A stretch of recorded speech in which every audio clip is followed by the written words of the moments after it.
The marble floors of the Castellano estate gleamed under the morning sun, each tile reflecting light like captured diamonds. I moved across them on my hands and knees, scrubbing with a precision born of desperation rather than pride. My back ached a dull, constant throb that had become my companion over the past 3 months. At 18 weeks pregnant, my body was changing in ways that made every task harder, every movement more deliberate. You missed a spot.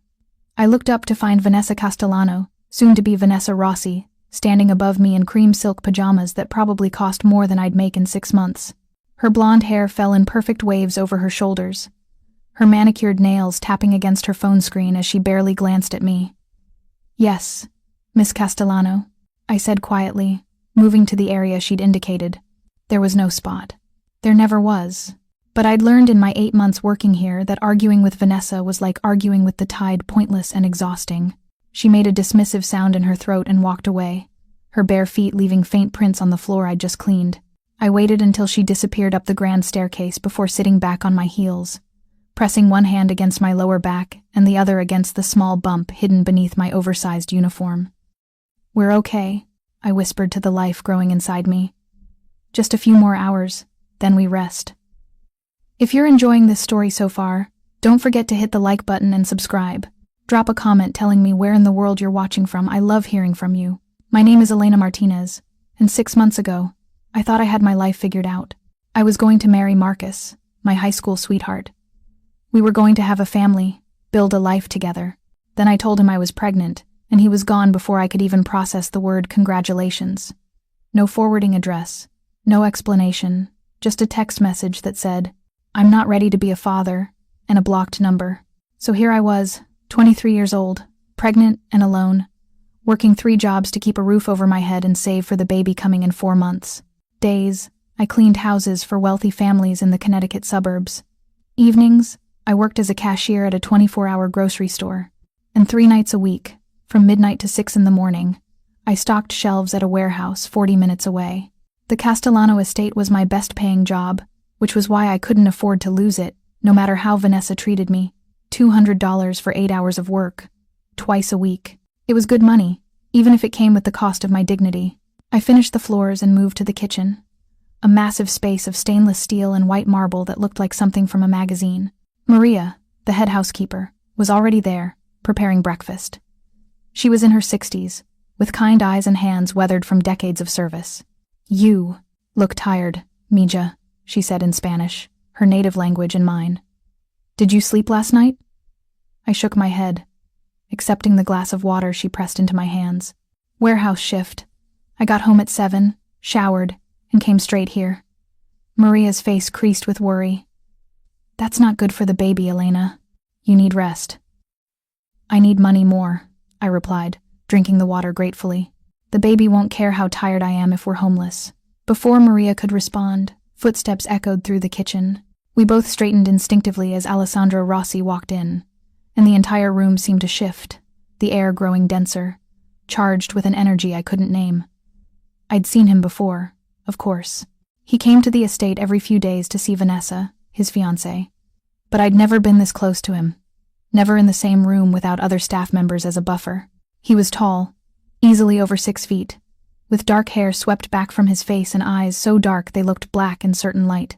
He wore a suit even at 8 in the morning, charcoal gray with a white shirt open at the collar, no tie. Everything about him screamed power and danger in equal measure. "Morning, Maria," he said, his voice deep and slightly rough, as if he hadn't been awake long. Then his eyes moved to me, and I felt pinned under that gaze, like a butterfly on a collector's board. "I don't think we've met. This is Elena, Mr. Rossi," Maria said quickly. "She helps with the house twice a week." I nodded, keeping my eyes lowered. "Sir, Elena?" he repeated, and something about the way he said my name made my stomach flutter in a way that had nothing to do with morning sickness. "How long have you worked here?" 8 months, sir." He nodded slowly, still watching me with an intensity that made my skin prickle with awareness. "You do good work. The house is always immaculate on the days you're here." The compliment surprised me so much. I looked up, meeting his eyes. Big mistake. Up close, they weren't black at all, but a deep brown with flecks of gold, and they were focused on me with a concentration that made me feel transparent, as if he could see right through to all my secrets and fears. "Thank you, sir," I managed. Vanessa's voice cut through the moment like a knife. "Alessandro. There you are. I've been looking everywhere for you." She swept into the kitchen in a different outfit now, designer jeans and a cashmere sweater that probably cost more than my monthly rent. She moved straight to Alessandro, wrapping her arms around his neck and pressing a kiss to his jaw. He accepted the affection with the ease of long practice, though I noticed he didn't return the embrace, his hands remaining in his pockets. "I was getting coffee," he said. "Maria makes it better than anyone." Vanessa's eyes flickered to me, then away, as if I were a piece of furniture. "Well, come on. We have that meeting with the wedding planner in an hour, and I need your input on the floral arrangements." "I'll be there in a minute," Alessandro said, his tone patient but firm. "I wanted to speak with Maria about the household budget." Vanessa's expression tightened, but she knew better than to argue. "Fine. Don't take too long." She swept out as dramatically as she'd entered, leaving a cloud of expensive perfume in her wake. Alessandro turned back to Maria, but his eyes kept drifting to me as he spoke about mundane things, grocery orders, maintenance schedules, staff payments. I kept my head down, organizing cleaning supplies under the sink, trying to be invisible. But I could feel his attention like heat from a flame, impossible to ignore. Finally, he left, and I released a breath I didn't know I'd been holding. "That man," Maria said quietly, "is very dangerous, Elena, but not in the way you might think." I looked at her questioningly. "He sees things," she continued, her voice barely above a whisper. "Things other people miss. And once he sees you, really sees you, everything changes." Her words sent a chill down my spine, but I pushed the feeling away. Alessandro Rossi was engaged to Vanessa Castellano. He lived in a world so far removed from mine we might as well be on different planets. Whatever Maria thought she saw, it didn't matter. I was here to work, to earn money, to build a life for my baby. Nothing more. The rest of the day passed in a blur of cleaning and organizing. By 3 o'clock, my entire body ached, and the baby was pressing against my bladder in a way that made me need to pee every 20 minutes. I was finishing up the last bedroom when Vanessa found me. "Elena," she said, her tone clipped. "I need to speak with you." My stomach sank. Nothing good ever came from those words in that tone. I followed her down to the first floor, to a sitting room I'd never been in before. It was all white furniture and crystal accents, the kind of room designed to intimidate rather than comfort. Vanessa perched on the edge of a chair, her posture perfect, her expression cold. "I've been observing your work," she began, "and I'm not satisfied with your performance." I blinked, confused. I don't understand, Miss Castellano. Has there been a problem with my cleaning?" "Your work is adequate," she said, waving a hand dismissively. "But your attitude concerns me. You seem tired, distracted. You take too many breaks." "I only take my scheduled break," I protested gently. 30 minutes for lunch, as arranged with Maria." Her eyes narrowed. "Are you arguing with me?" "No, Miss Castellano. I'm just... You're lazy." She cut in, her voice sharp as glass. "And I won't have lazy people working in my home. Effective immediately. Your services are no longer required." The words hit me like a physical blow. "What? No, please, I need this job." "That's not my problem," Vanessa said, standing. "Maria will give you your final payment. I want you gone within the hour." Panic clawed at my throat. "Miss Castellano, please. If I've done something wrong, I can fix it. I'll work harder. This conversation is over." She started toward the door, then paused, looking back at me with something like satisfaction in her eyes. "And don't bother asking for a reference. I wouldn't want to saddle another employer with someone so unreliable." She left me standing there, my hands trembling, my vision blurring with tears I refused to let fall. $200, twice a week, $400 a month. That was my margin for error. The money that would let me save for the baby's arrival, for diapers, and formula, and all the thousands of things I'd need. Without it, I was drowning. I found Maria in the kitchen, and her face crumpled when she saw my expression. "Mija, what happened?" "She fired me," I whispered. Vanessa fired me for being lazy. Maria pulled me into her arms, and I let myself break for just a moment, pressing my face against her shoulder and breathing in the comforting scent of her lavender perfume. "That girl," Maria muttered darkly. "She has no heart, no soul. She sees everyone as beneath her. I can't lose this job, I said, pulling back and wiping my eyes. I need the money, Maria. The baby, I know. She pressed an envelope into my hands. Here. Your payment for today, plus 2 extra weeks. It's all I can give you without raising questions. I looked down at the envelope, emotion clogging my throat. Thank you. Listen to me, Elena. Maria gripped my shoulders, her eyes fierce. You are strong. You are capable. You will survive this, and so will your baby. Do you understand? I nodded, not trusting my voice. Good. Now go home, rest, and tomorrow, you find another job, a better job, working for people who see your worth. I gathered my things from the small locker in the staff quarters, moving like a robot, my mind numb with shock and fear. As I walked through the house one last time, heading toward the service entrance, I heard voices from Alessandro's study, the door slightly ajar. Absolutely ridiculous, Alessandro. The girl was practically falling asleep, standing up. Vanessa's voice, defensive and sharp. So you fired her? Alessandro's voice was calm, but there was something underneath it, a current of steel. Without discussing it with me, she worked for my father's household, not yours. I don't need your permission to fire the help. Elena Martinez, Alessandro said, and my name in his mouth made me freeze in the hallway. 23 years old. Been working here for 8 months. Impeccable references from her previous employers. Never missed a day of work. Never complained. Never caused problems. And you fired her for being tired? How do you know all that? Vanessa's tone had shifted, uncertain now. I know everything that happens in properties connected to my family, Alessandro replied. It's my business to know. Just like it's my business to know that Elena works 3 jobs, including night shifts at a warehouse. She's supporting herself alone, with no family help, no safety net. And she's pregnant. Silence. My heart hammered against my ribs. How did he know? How could he possibly know? She's pregnant? Vanessa's voice was shrill now. She never said, why would she? It's none of your business. Alessandro's voice had gone quiet, which somehow made it more terrifying.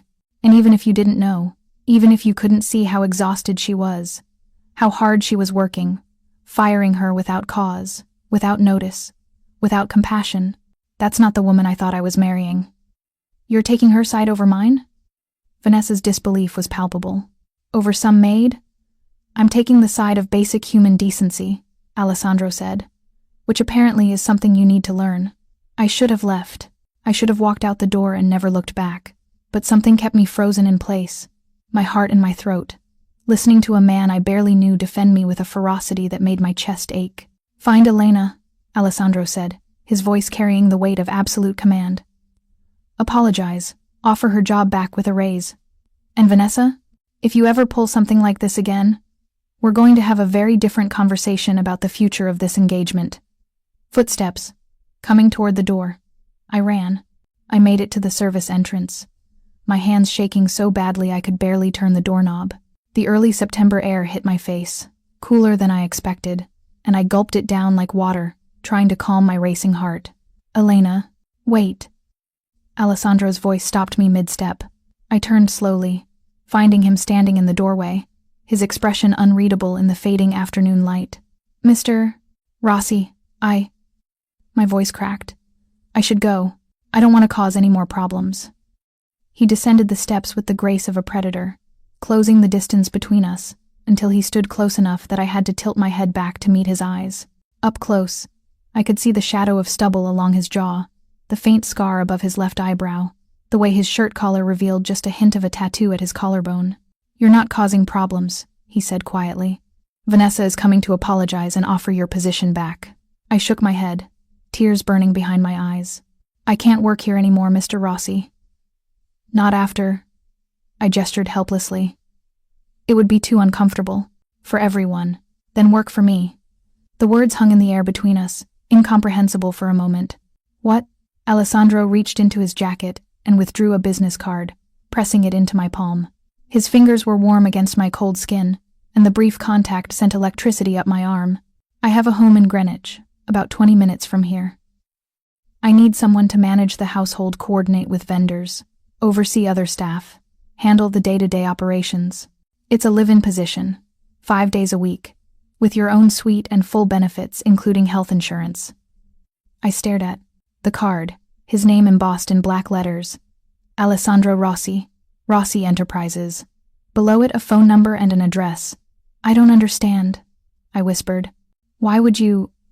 Because you're a hard worker who deserves better than this, he said simply. And because I don't like injustice.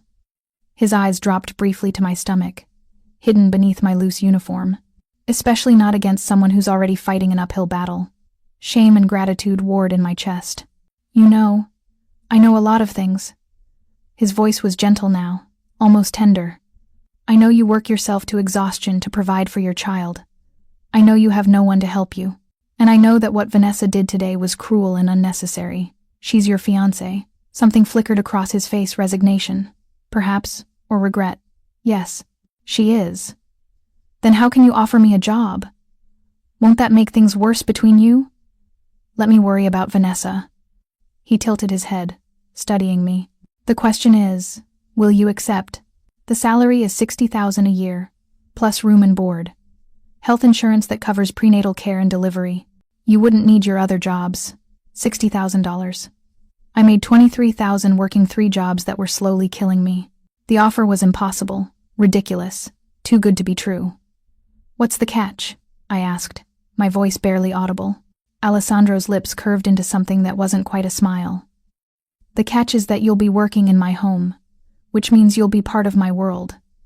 And my world can be complicated. Complicated how? He was quiet for a moment, and I saw him weighing his words, deciding how much truth to give me. I'm not just a businessman, Elena. My family has interests that some people consider questionable. Working for me means accepting that you might see things, hear things that you'll need to keep confidential. Understanding dawned slowly. The whispers I'd heard from other staff members about the Rossi family, the way people spoke Alessandro's name with a mixture of respect and fear, the men in dark suits who sometimes accompanied him, it all made terrible sense. You're in the Mafia, I said flatly. I prefer to think of it as a family business with unconventional methods. His expression was serious now, all traces of humor gone. But yes, so if that's something you can't accept, if it frightens you too much, I understand. You can walk away right now, no hard feelings. I should have run. Every rational part of my brain screamed at me to thank him politely and leave, to find some other way to survive that didn't involve working for a mob boss. But I thought of my baby, growing inside me, depending on me to provide safety and stability. I thought of my empty bank account, my overdue rent, the constant exhaustion that made my bones ache. And I thought of the way Alessandro had defended me to Vanessa, the way he'd looked at me with something like respect, like I mattered. I'm not afraid of hard work, I said slowly. And I'm good at keeping secrets. When do I start? The smile he gave me then was genuine, transforming his face from intimidating to almost boyish. Tonight, if you're willing, I'll have someone collect your things from your apartment and move them to the house. You can rest, settle in, and we'll discuss specifics in the morning. Tonight? I echoed, stunned by the speed of it all. Unless you have obligations? I thought of my tiny studio apartment with its broken heater and questionable plumbing, of my warehouse shift starting at midnight, of the grocery store manager who would barely notice if I never showed up again. No, I said. No obligations. Good. Alessandro pulled out his phone, typing rapidly. My driver will take you home to pack essentials. He'll bring you to the Greenwich house by 7. I'll meet you there. He turned to leave, then paused, looking back at me. Elena, thank you for giving me a chance to make this right. I watched him walk back into the house, my mind reeling, the business card still warm in my hand. Somewhere inside, I heard Vanessa's raised voice, shrill with anger, and Alessandro's deeper tones, calm and immovable as stone. What had I just agreed to? The driver, a mountain of a man named Marco who barely spoke, picked me up an hour later in a black SUV with windows so tinted I couldn't see out. He waited patiently in the car while I climbed the 3 flights of stairs to my apartment, each step making my back ache and my breath come shorter. My apartment was exactly as I'd left it that morning. The twin bed with its worn sheets, the kitchenette barely big enough to turn around in, the bathroom with tiles that had probably been white once, but were now a dingy gray no amount of scrubbing could fix. Everything I owned fit into 2 suitcases and a cardboard box. I packed quickly, methodically, clothes, toiletries, the few photographs I had of my parents before they died when I was 12, the ultrasound image of my baby that I kept taped to my bathroom mirror, 16 weeks along in the photo. Just a grainy blur of gray and white, but unmistakably human, unmistakably mine. I'm giving you a better life, I whispered to the image before tucking it carefully into my purse. I promise. Marco carried my things down to the SUV without comment, loading them into the trunk with the efficiency of someone used to moving people and their belongings quickly and quietly. As we pulled away from my building, I looked back at the grimy windows, the rust on the fire escape, the broken security door that never locked properly. I didn't feel sad to leave. I felt relieved. The drive to Greenwich took exactly 22 minutes. We wound through increasingly affluent neighborhoods, past manicured lawns and gates that promised privacy and security. Finally, Marco turned onto a private road, marked only by a discreet brass plate, Rossi. The house, no, the estate sprawled across what must have been 10 acres of pristine landscape. It was modern glass and stone, 3 stories of clean lines and floor-to-ceiling windows that glowed golden in the twilight. Nothing like the ornate, old-money elegance of the Castellano mansion. This was power dressed in minimalist sophistication. Holy shit, I breathed. Marco's lips twitched in what might have been amusement. Mr. Rossi will meet you inside. I'll bring your things to your suite. The front door opened before I could knock, revealing a woman in her 40s with sharp eyes and a professional demeanor. Elena Martinez? I'm Catherine, Mr. Rossi's personal assistant. Welcome. She led me through an entry hall with marble floors and a chandelier that probably cost more than I'd make in 5 years, into a living room that could have housed my entire apartment building. Everything was sleek, modern, expensive furniture that looked uncomfortable but probably cost a fortune. Abstract art on the walls, windows overlooking a pool that glowed turquoise in the gathering darkness. Mr. Rossi will join you shortly, Catherine said. Can I get you anything? Water? Tea? Water would be great, thank you. She disappeared, leaving me alone in the cavernous space. I sank onto the edge of a leather sofa, acutely aware of my cheap work clothes, my tangled hair, the exhaustion that made my bones feel like lead. I didn't belong here. I would never belong here. Second thoughts? I looked up to find Alessandro standing in the doorway, having shed his jacket and tie. He'd rolled his sleeves up, revealing forearms corded with muscle and decorated with tattoos I couldn't quite make out from this distance. He looked younger like this, less intimidating, almost approachable. About 1,000 of them, I admitted. He smiled, moving to sit in the chair across from me, close, but not crowding. That's fair. This is a big change. Why are you really doing this? The question burst out before I could stop it. You don't know me. You don't owe me anything. So why? Alessandro was quiet for a long moment, his dark eyes studying me with an intensity that made my skin prickle. My mother, he said finally, died when I was 12. Cancer. My father had resources, money, the best doctors in the world. But before she got sick, before my father built his empire, they struggled. She worked 3 jobs to keep food on the table while he built his business. She sacrificed everything for us. His voice was soft, but there was steel underneath. When I saw you today, exhausted and pregnant and still fighting, you reminded me of her. And I thought, if someone had given her a hand up instead of just watching her drown, maybe she would have lived long enough to see what we built. The raw honesty of it stole my breath. I'm sorry about your mother. Don't be sorry. He leaned forward, elbows on his knees. Just promise me you'll take care of yourself and that baby. That's all the payment I need. Catherine returned with water and what looked like a full dinner spread on a rolling cart. I took the liberty of ordering from Antonio's, she said. I assumed you hadn't eaten. The smell of fresh bread and pasta sauce made my stomach growl audibly. I flushed with embarrassment, but Alessandro just laughed. Eat, he said, standing. Catherine will show you to your suite when you're finished. We'll talk logistics in the morning, after you've rested. For tonight, just settle in and know that you're safe here. He was almost to the door when I called out. Mr. Rossi? He turned back. Alessandro. Please. Alessandro. His name felt strange on my tongue, intimate in a way that Mr. Rossi hadn't been. Thank you. For everything.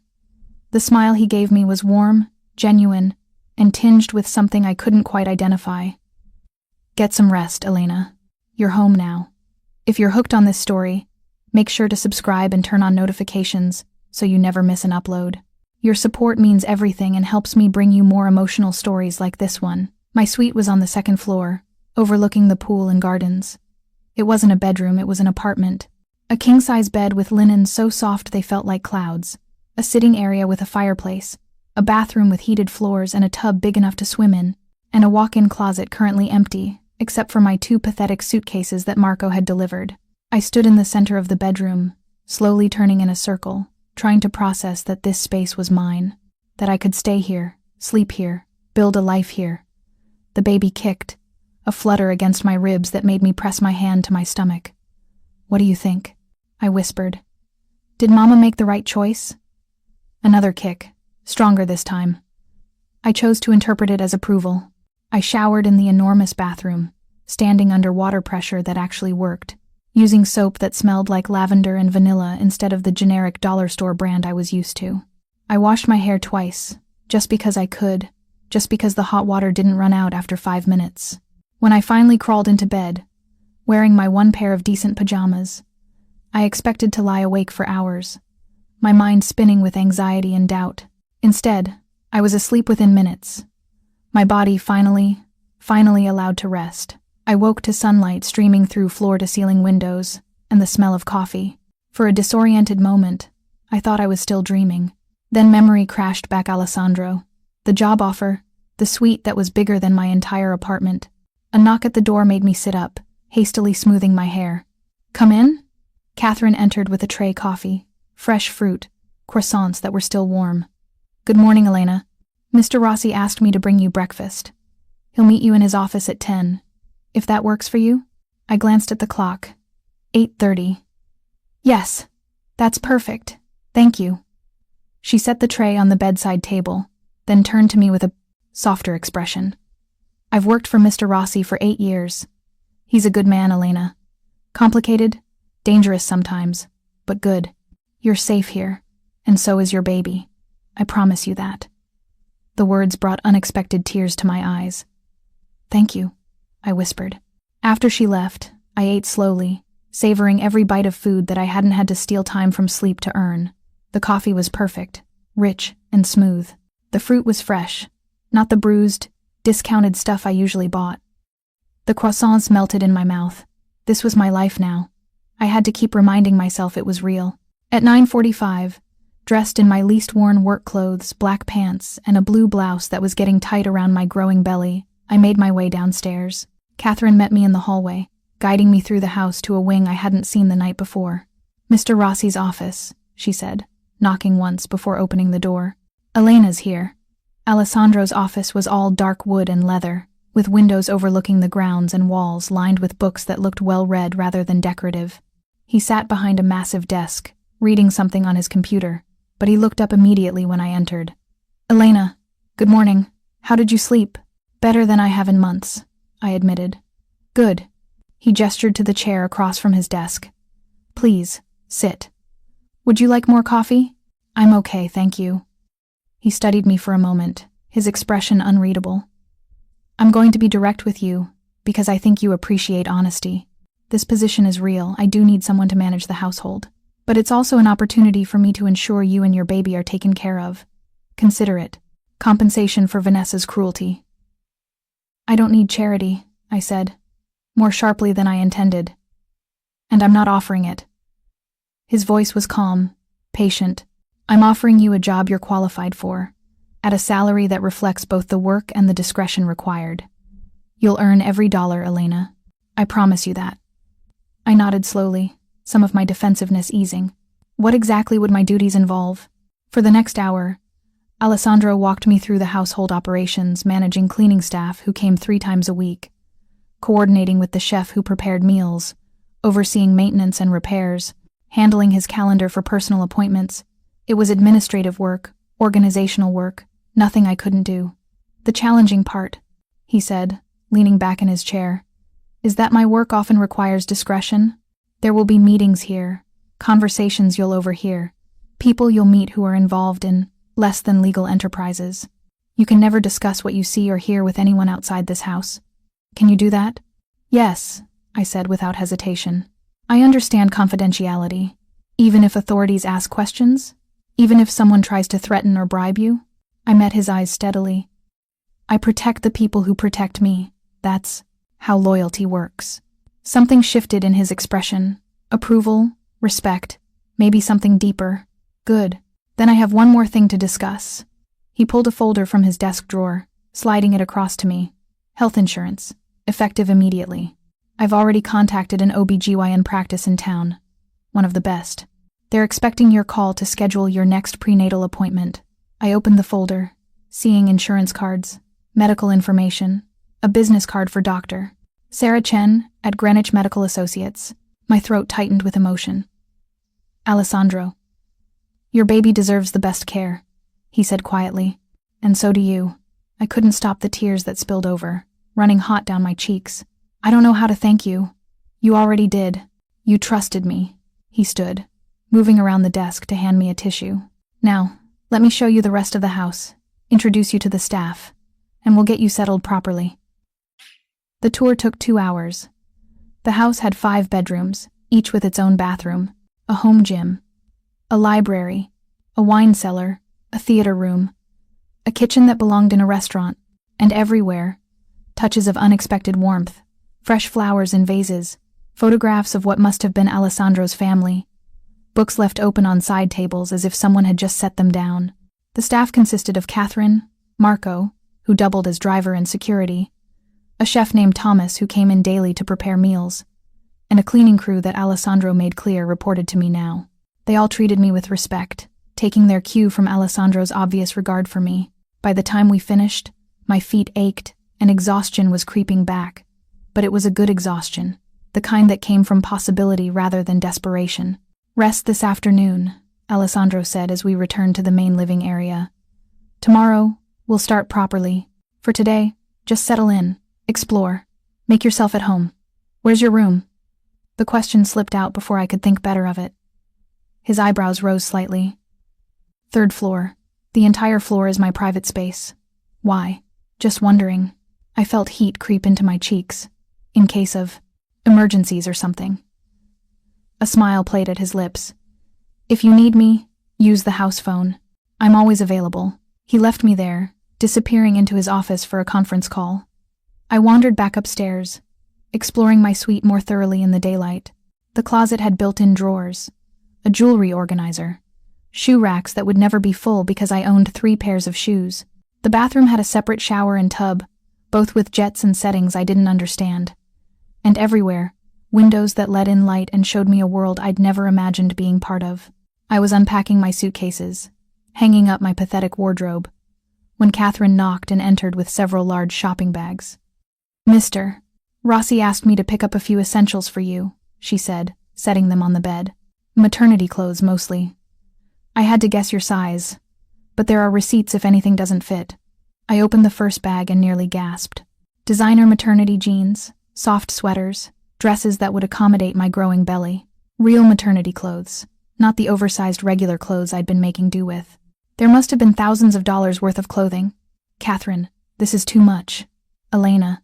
She put a hand on my shoulder, her expression kind but firm. Mr. Rossi takes care of his people. Let him. You'll insult him if you refuse. So I nodded, blinking back tears that seemed to come too easily these days, and let her help me organize the new clothes in my empty closet. By the time she left, I looked like a person who belonged in this house, who had a right to be here.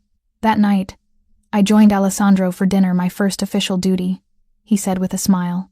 Thomas had prepared chicken piccata with roasted vegetables and risotto that tasted like heaven. We ate in a dining room with a table that could seat 12 but felt intimate with just the 2 of us at one end. Tell me about yourself, Alessandro said as we ate. Beyond the basics in your file, there's not much to tell, I said. I grew up in Hartford. Parents died when I was 12, car accident. I went into foster care, aged out at 18. Worked my way through community college. Met a guy, thought we'd build a life together. Got pregnant, and he disappeared. His loss, Alessandro said quietly. I looked up, surprised by the vehemence in his voice. Any man who abandons his child is a coward. he continued. You and your baby are better off without him. That's what I tell myself, I admitted. But some days, it's hard to believe it. Those are the days you call me, he said, his eyes intense on mine. The days when it feels like too much. When you need someone to remind you how strong you are. You call me Elena, day or night. I mean that. The sincerity in his voice made my chest ache. Why do you care so much? You barely know me. I know enough. He set down his fork, giving me his full attention. I know you work harder than anyone should have to. I know you're loyal and brave and fighting for something bigger than yourself. And I know that if I don't help you, if I let you drown when I have the resources to save you, then I'm no better than the people I despise. We finished dinner in comfortable silence, and afterward, Alessandro walked me to the stairs leading to my suite. Good night, Elena, he said softly. Sleep well. Good night, Alessandro. I climbed the stairs, feeling his eyes on me until I turned the corner. In my suite, I stood at the window, looking out at the grounds lit by subtle landscape lighting, and allowed myself to believe that maybe, just maybe, everything was going to be okay. The baby kicked, and I smiled, pressing my hand to the spot. Yeah, I whispered. I think so too.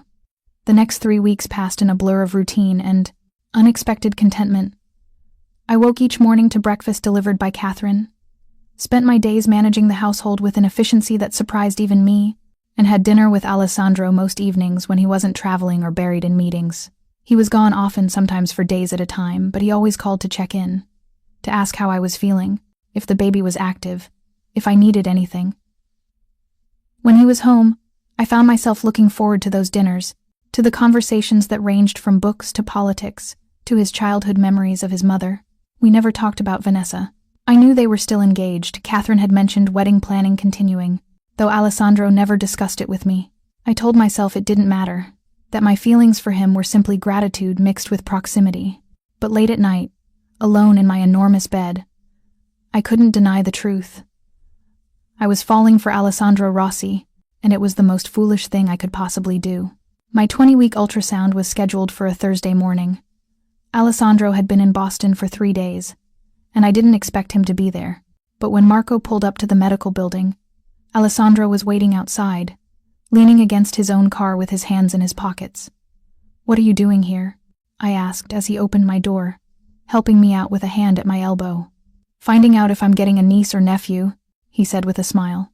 That is, if you're finding out the sex today? I am, I admitted. But Alessandro, you don't have to. I want to. His hand moved to the small of my back, guiding me toward the entrance. Unless you'd prefer to do this alone? No, I said quickly, too quickly. I'd like you there.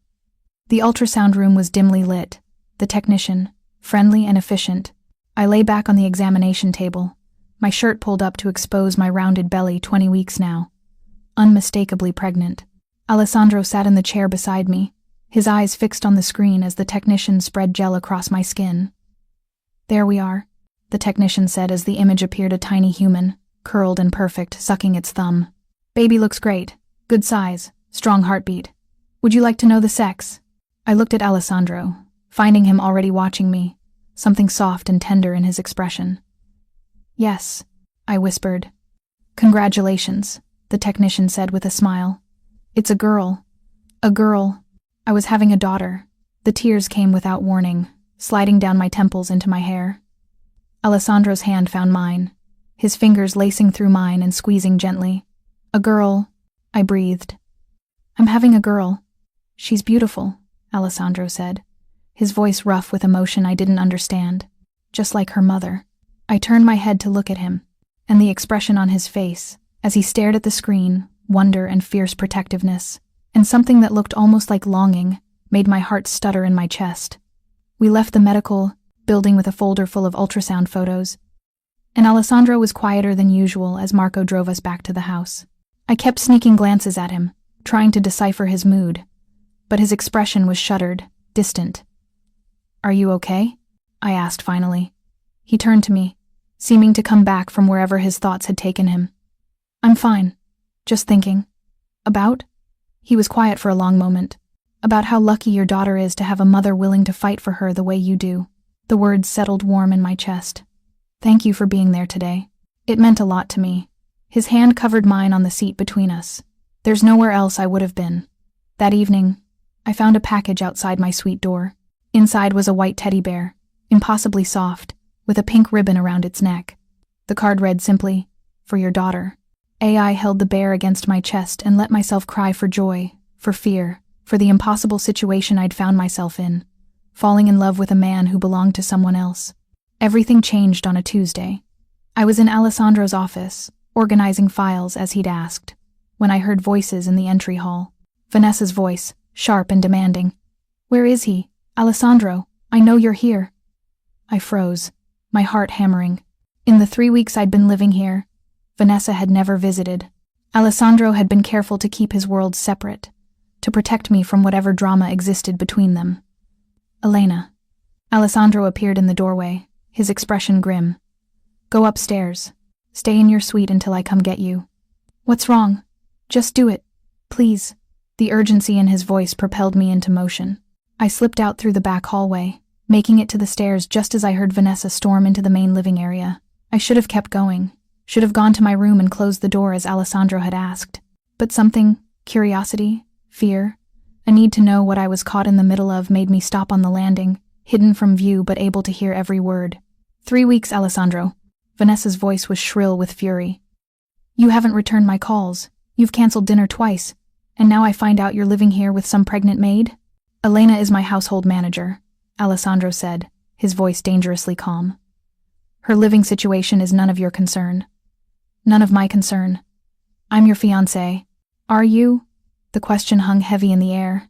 Because lately, Vanessa, I've been questioning whether this engagement is something either of us actually wants, or if it's just our families pushing us together for business reasons. Silence. "Then, you're not seriously considering calling off the wedding because of her?" "This isn't about Elena. This is about the fact that you fired a pregnant woman for being lazy when she was working 3 jobs to survive. It's about the fact that you lack basic compassion for people you consider beneath you. It's about realizing that I don't like who I am when I'm with you." "You bastard." Vanessa's voice dropped to something venomous. "Do you have any idea what my father will do when he finds out you're backing out of this marriage?" "The alliance between our families can survive without a wedding," Alessandro interrupted. "I've already spoken with your father. We've come to an arrangement that's mutually beneficial and doesn't require me to marry someone I don't love." The words hit me like a physical blow. He didn't love her. He'd never said it explicitly, but hearing it confirmed made something in my chest unfurl, hope blooming where it had no right to exist. "Fine," Vanessa spat. "Keep your little charity case. But when she realizes what you really are, when she sees the darkness you're capable of, she'll run just like everyone else does. And you'll be alone, just like you deserve." Footsteps, the slam of a door, the engine of a car starting and fading into the distance. I waited, barely breathing, until Alessandro's voice drifted up the stairs. "Elena, I know you're there. You can come down now." Shame and embarrassment flooded through me as I descended the stairs. Alessandro stood in the living room, his back to me, tension radiating from every line of his body. "I'm sorry," I said quietly. "I should have gone to my room like you asked." "It doesn't matter." He turned to face me, and I was shocked by the raw vulnerability in his expression. "You would have found out eventually anyway. You ended your engagement. I ended something that should never have begun." He ran a hand through his hair, mussing it for the first time since I'd known him. "Vanessa was right about one thing. Our families arranged the marriage for business purposes.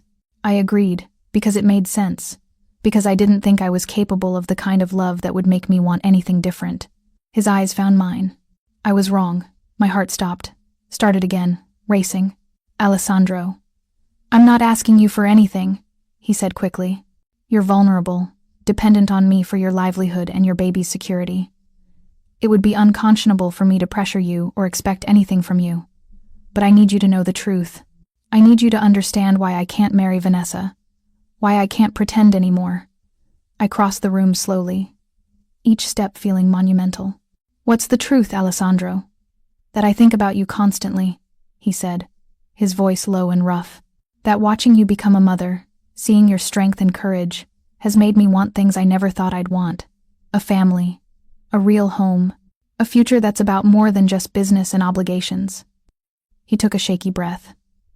"But most of all, Elena, I need you to know that you've changed me. You and your daughter have made me want to be better, to build something worth protecting. And whether or not you ever feel the same way about me, I'll spend the rest of my life making sure you both are safe and cared for." Tears streamed down my face, hot and fast. "You're an idiot." He blinked. "What?" "You're an idiot if you think I don't feel the same way." I closed the remaining distance between us, looking up into his stunned face. "I've been falling for you since that first morning in your office. Every dinner, every conversation, every time you asked about the baby or made sure I was taking care of myself, I fell a little more. And it terrified me because you were engaged, because this is your house and your money and your world, and I was just the pregnant woman you took pity on." "Pity?" His hands came up to frame my face, his thumbs wiping away my tears. "Elena, what I feel for you has nothing to do with pity. You're the strongest person I've ever met, the most genuine, the most beautiful, inside and out." "I'm pregnant with another man's baby," I whispered. "You're carrying my daughter," he corrected fiercely. "Not biologically, maybe, but in every way that matters in my heart. In my mind, she's mine, if you'll let me be her father. If you'll let me be the man who protects you both, who loves you both, who builds a life with you." Alessandro. His name was a prayer on my lips. Yes, yes, to all of it. When he kissed me, it was everything and nothing like I'd imagined. Gentle but intense, reverent but passionate, a claiming and a surrender all at once.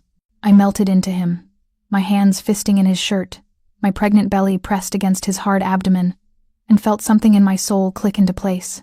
This was home. We broke apart slowly, reluctantly, and Alessandro pressed his forehead to mine. "I need to tell you something else. Something about my family, about who I really am." "I know who you are," I said softly. "You know what I am. You don't know the extent of it." He pulled back, his expression serious. "My family controls most of the shipping and distribution on the East Coast. We have connections to elected officials, judges, law enforcement. We move goods, some legal, some not, and we do whatever is necessary to protect our interests and our people." He took my hand, placing it over his heart. "I've hurt people, Elena. I've made decisions that resulted in deaths. I've done things that would horrify you if you knew the details. And if you choose to walk away right now, I'll understand. I'll still make sure you and the baby are taken care of, still give you everything I promised. But I won't lie to you about who I am." I studied his face, the hard lines, the shadows in his eyes, the weight of responsibility and choices made. "Do you hurt innocent people?" "Never." "Do you protect the people who depend on you?" "Always." "Then I don't need to know the details." I squeezed his hand.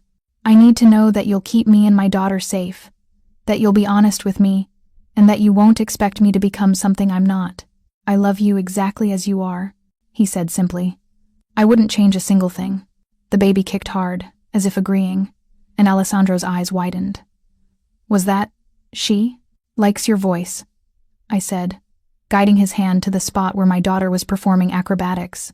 "She's been more active since the ultrasound." His expression transformed into something approaching awe, as he felt her move beneath his palm. "Hello, little one," he murmured. "I'm Alessandro. I'm going to be your father. If that's okay with you and your mama." Another kick. Stronger this time. We both laughed, the tension breaking, replaced by joy so pure it made my chest ache. "She approves," I said. "Good." Alessandro pulled me close, his arms encircling me carefully, protectively. "Because I'm not going anywhere. Ever." The next few weeks were a whirlwind of change and adjustment. Alessandro's announcement that he'd ended his engagement sent shockwaves through both families. But he handled it with the same calm authority he brought to everything else. The business arrangement with the Castellanos remained intact, though Vanessa made it clear she wanted nothing to do with either of us. I was fine with that. Dr. Chen confirmed that both the baby and I were healthy, thriving even. Alessandro attended every appointment, asked questions, took notes, and held my hand through the glucose test that made me want to die. He insisted on converting one of the guest rooms into a nursery, hiring a designer who worked with me to create a space that was both beautiful and practical. Soft gray walls, white furniture, a rocking chair positioned to catch the morning sun. Alessandro built the crib himself, refusing help despite Marco's offers, determined that his daughter's first bed would be assembled by her father's hands. We didn't talk about marriage, didn't discuss what our future looked like beyond the immediate, the baby coming, my continued role managing the household. the family we were building one day at a time. But I felt it in every touch, every glance, every good morning and good night. Alessandro loved me with the same intensity and devotion he brought to everything else, and I loved him back with a fierceness that sometimes scared me. The danger didn't come from Vanessa or her family. It came from a direction none of us anticipated. I was 32 weeks pregnant, moving slowly through the house one afternoon while Alessandro was in the city for meetings, when the doorbell rang. Catherine was out running errands. Thomas didn't come until evening, and Marco was with Alessandro. I was alone. I opened the door to find Marcus standing on the porch. My ex, the man who'd abandoned me and our baby. The man I hadn't seen or heard from in 6 months. Elena. He looked different, thinner, older, with dark circles under his eyes and clothes that hung loose on his frame. Can we talk? Every instinct screamed at me to slam the door in his face. But curiosity and the need for closure made me step back. 5 minutes. In the entry hall. You don't come inside any further. He nodded, stepping into the marble foyer and staring around with obvious shock. Jesus, Elena. What is this place? What do you want, Marcus? He had the grace to look ashamed. I heard you were living here. With Alessandro Rossi. He turned to me. I also heard you're still pregnant. That it's mine. She's not yours, I said coldly. You gave up any claim to her when you walked away. I know I fucked up. He ran a hand through his hair, a gesture I'd once found endearing and now found pathetic. I was scared, Elena. I wasn't ready to be a father. But I've had time to think, to grow up, and I want to be part of her life. I want to help. Help? I laughed, the sound bitter. Where were you when I was working 3 jobs, barely able to afford food? Where were you when I was sleeping 4 hours a night, trying to save enough for diapers and a crib? You don't get to show up now that someone else has done the hard work and claim you want to help. I know I don't deserve it, he said. But she's my daughter, Elena. Biologically, legally, she's mine. And I'm asking for a chance to prove I've changed. Fear spiked through me. Legal rights. Custody. The possibility of sharing my daughter with a man who'd proven himself unreliable and cowardly. Get out, I said, my voice shaking. Get out, and don't come back. Elena, she said, get out. Alessandro's voice, cold as ice, came from behind Marcus. I looked past my ex to find Alessandro standing in the doorway. Marco behind him, both men radiating lethal intent. Marcus turned, and the color drained from his face when he saw Alessandro. Mr. Rossi, I just wanted to talk to Elena about my daughter. Your daughter? Alessandro moved past Marcus, as if he weren't there, coming straight to me and pulling me into his side, his arm protective around my shoulders. Elena, are you okay? I nodded, not trusting my voice. Alessandro turned his attention to Marcus, and the temperature in the room seemed to drop 10 degrees. Let me be very clear about something. Elena's daughter is under my protection. That makes her my daughter. And if you think you're going to show up after months of abandonment and claim parental rights, you're going to find yourself in a legal battle that will destroy you financially, professionally, and personally. You can't threaten me, Marcus said, but his voice shook. That wasn't a threat. It was a promise. Alessandro's voice was soft, deadly. You had your chance to be a father. You chose to run. Elena has built a life without you, and her daughter will have everything she needs, love, security, a family without you. He took a step toward Marcus, and I felt the power rolling off him, the danger that was usually so carefully controlled. If you come near Elena or her daughter again, if you try to file for custody or visitation, if you so much as speak their names, I will make your life a living hell. Do you understand me? Marcus nodded jerkily, backing toward the door. I understand. Good. Marco will escort you off. The property. And Marcus? Alessandro waited until my ex turned back. Consider yourself lucky that Elena asked you to leave before I had to make you. Marco dragged Marcus out, and the door closed with a definitive click. I sagged against Alessandro, my legs suddenly weak, my hands shaking. Hey! Alessandro turned me to face him, his hands gentle on my arms. You're okay. He's gone. What if he comes back? The words tumbled out in a rush. What if he files for custody? What if a court decides he has rights to her just because of biology? Then we'll fight him, Alessandro said firmly. With every resource I have, every lawyer I can hire. But Elena, he won't win. Men like Marcus, weak, cowardly, opportunistic. They don't fight when things get hard. He saw an opportunity for easy money or relevance. And when he realized it would be a battle, he ran, just like he did before. I pressed my face against his chest, breathing in his scent, letting his solid presence calm my racing heart. I'm scared. I know. His hand came up to stroke my hair. But you're not alone anymore. You'll never be alone again. The baby kicked, hard enough that Alessandro felt it through both our bodies. He laughed, the sound breaking the tension. See? Even she's telling you not to worry. She knows her father will protect her. I looked up at him, this dangerous, powerful man, who'd become my safety and my home. Her father, I repeated softly, if you'll have me. His expression turned serious. I know it's fast. I know we've only known each other a few months. But Elena, I want to be her father in every way that matters. I want to be there when she's born, when she takes her first steps, when she says her first words. I want to teach her to ride a bike and threaten her first boyfriend and walk her down the aisle someday. Tears spilled over, running hot down my cheeks. Yes, I whispered. Yes to all of it. He kissed me then, deep and claiming, and I kissed him back with everything I had, gratitude and love and hope for a future I'd stopped believing I could have. When we broke apart, Alessandro kept me close. His hand splayed possessively over my belly where our daughter grew stronger every day. There's something else, he said. He said, something I want to ask you, but I need you to know you can say no. That you're not obligated. That I'll understand. Alessandro. I put my fingers over his lips. Just ask. He took my hand, turning it over to kiss my palm, then my wrist, then the ring finger of my left hand. Marry me, Elena. Not because of the baby, not because you work for me or live in my house. Marry me because I love you, because you've made me believe in second chances, because I can't imagine my life without you in it. My heart felt too big for my chest, like it might burst with the force of what I felt for this man. I don't have a ring to give you in return, I said, my voice thick with tears. I don't need a ring. His eyes were bright, hopeful. I just need you. Then, yes, I said, laughing and crying at the same time. Yes, I'll marry you. Yes to everything.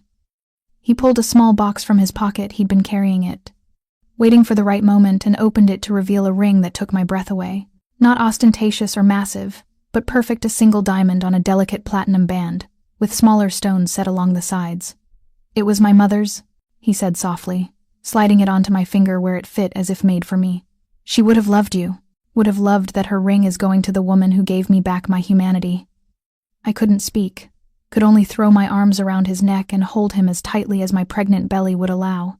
He held me back, one hand cradling my head, the other protectively over our daughter, and I knew with absolute certainty that I was exactly where I was meant to be. Our daughter was born on a snowy December morning at 6:47 a.m., after 16 hours of labor that Alessandro endured with more grace than I did. He held my hand through every contraction, whispered encouragement when I wanted to give up, and cried when the doctor placed our daughter in his arms for the first time.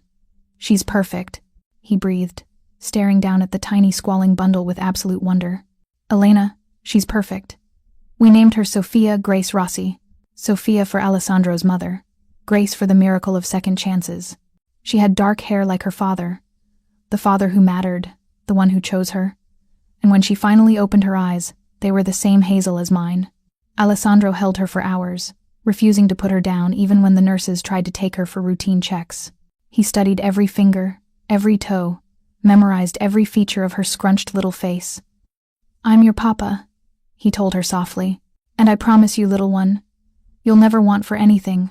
Not love, not security, not protection. You're my daughter, and I will move heaven and earth to keep you safe. Sophia yawned, utterly unimpressed by the declaration, and Alessandro laughed, a sound of pure joy that made my heart overflow. We were married 3 months later in a small ceremony at the house, with only Catherine, Marco, Thomas, and a handful of Alessandro's most trusted associates as witnesses. I wore a simple white dress that accommodated my nursing enlarged breasts, and Alessandro wore a dark suit with Sophia sleeping in a sling against his chest. Judge Rivera, a family friend, performed the ceremony in the living room where Alessandro had first told me he loved me. When he pronounced us husband and wife, Alessandro kissed me with Sophia nestled between us, and I felt our family click into place, whole, complete, unbreakable. That night, after Sophia was fed and sleeping peacefully in her crib, Alessandro and I stood in the nursery doorway, watching her chest rise and fall with each breath. "Do you ever regret it?" I asked quietly. "Giving up your old life, your engagement to Vanessa, the easier path?" Alessandro turned to me, his expression fierce with conviction. "Never, not for a single second." He pulled me close, my back to his front, his arms wrapped around my waist.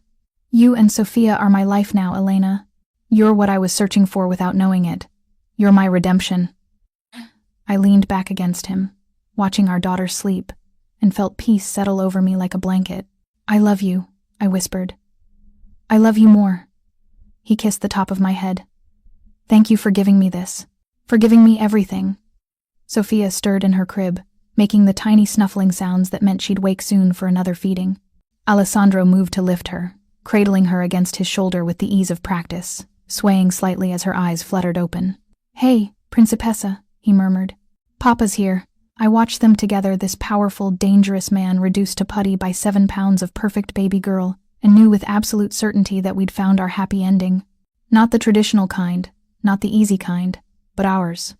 Built on second chances and fierce protectiveness and love that had grown from the ashes of our broken pasts. Alessandro looked up, catching me watching them, and smiled a smile that was mine alone, that he saved for our quiet moments as a family. "Come here," he said, extending one arm to include me in their embrace. "Our daughter needs her mother."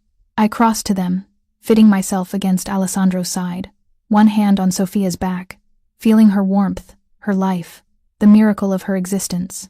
Alessandro kissed my temple, then Sophia's head, then my lips soft and sweet and full of promise. "Welcome home," he whispered against my mouth. And finally, after years of running and struggling and fighting just to survive, I was home. Thank you so much for watching until the end. If you loved this story, check out the other videos on your screen now. I think you'll really enjoy them. And don't forget to subscribe if you haven't already. See you in the next story.